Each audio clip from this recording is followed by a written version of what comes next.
সাত যুবক আল্লাহর উপর ভরসা করে তারা বাড়ি ঘর আত্মীয় স্বজন সব ছেড়ে দিয়ে লোকালয় ছেড়ে দূরে একটা পাহাড়ের ভেতরে আশ্রয় নিল। এটা 250 খ্রিস্টাব্দের সময়কালে রোমান সাম্রাজ্যের একজন বাদশাহ ছিল, নাম দাকিয়ানুস। ঈসা আলাইহিস সালাম বিদায় নিয়েছেন 250 বছর হলো। তো তিনি ছিলেন পৌত্তলিক, মূর্তির পূজা করত।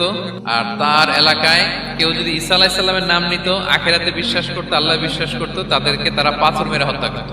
কিন্তু 7 জন যুবক ছিল, তারা ঈসা আলাইহিস সালামের রেখে যাওয়া সত্য ধর্মের উপর ঈমান এনেছিল। তো তারা বললো, আমরা ঈমান বিসর্জন দিব না, যদি আমরা ওদের কথা মেনে নিই আমরা তো মুশরিক হয়ে গেলাম, চলো আমরা এক কাজ করি, আমরা এলাকা ছেড়ে দিই। এই 7 যুবক আল্লাহর উপর ভরসা করে লোকালয় ছেড়ে দূরে একটা পাহাড়ের ভেতরে আশ্রয় নিল। তো তারা ভিতরে গেল, যে প্রচন্ড ক্লান্ত, তারা ঘুমিয়ে পড়ল। এই এক ঘুমে আল্লাহ 309 বছর কাটায় দিলেন। 309 বছরের ব্যবধানে এই এলাকার সবাই মুসলিম হয়ে গেছে। তারা যে স্বপ্ন দেখেছিল এই ইফসিস নগরীতে কালিমার পতাকা উঠবে, তাদের স্বপ্ন আল্লাহ বাস্তবায়ন করেছে। ঘুম থেকে উঠছে, এখন খুব ক্ষুধা।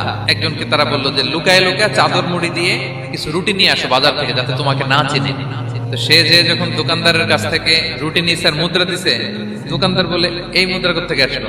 তো রুটিওয়ালা বলে, তুমি বর্তমান সময়ের মুদ্রা দাও, এটা দিচ্ছ কেন? বলতে সেটা তো বর্তমান সময়ের মুদ্রা।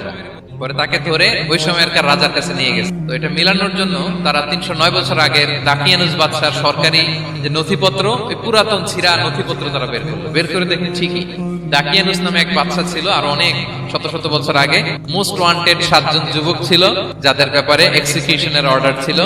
এখন দেখে তারা অবাক। লম্বা ঘটনা আমি শর্ট করে বলতেছি। পরে সবাই মিলে তাকে সহ ওই গুহায় গেল। গুহায় যাওয়ার পরে সে বাকিদেরকে ডাকতে গুহার ভিতরে ঢুকলো। আল্লাহ তাআলা 7 জনকে ওইখানে মৃত্যু দিয়ে দিলেন। আর এলাকাবাসী রাজা সহ ওইখানে তারা একটা মসজিদ নির্মাণ করলো। This is the story of আসহাবে কাহাফ।